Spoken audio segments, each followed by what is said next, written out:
আপনি কি জানেন ওয়েবসাইট থেকে কপি করা টেক্সট আপনার জন্য বিপদ ডেকে আনতে পারে? কিছু ওয়েবসাইট আছে এমন যা কপি করার সময় মূল টেক্সট পরিবর্তন করে দেয়।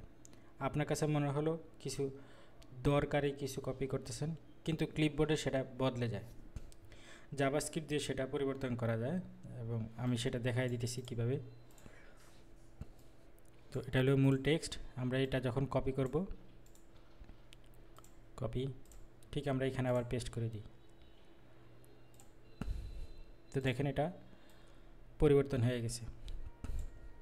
তো এটার কোডটা আমি আবার দেখাই দিতেছি।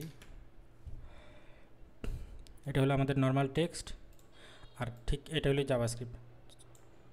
তো এই জাভাস্ক্রিপ্টের মাধ্যমে আপনারা যখন কোনো একটা ওয়েবসাইট থেকে কোনো ফাংশনস বা কোনো টেক্সট কপি করেন, তো সেই কপির মাধ্যমে কিন্তু আপনার যে টেক্সটটা, ওই টেক্সটের সাথেও কিন্তু এই জিনিসটা ইমপ্লিমেন্ট করে দেওয়া যায়।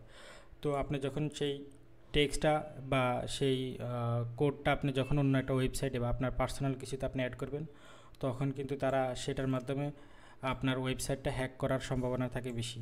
তো কোনো কিছু কপি করার জন্য আপনারা একটু সাবধান থাকেন। সেটা সর্বপ্রথম সেটা কপি করে আপনাদের কোনো একটা নোটপ্যাডে অথবা কোনো একটা এডিটর মোডে সেটা ওপেন করে দেখবেন যে এটার ভিতরে কোনো ফাংশন অ্যাড করা আছে কিনা, বা এমন কোনো কিছু ইনজেক্ট করা আছে কিনা যেটা আপনার জন্য বিপজ্জনক।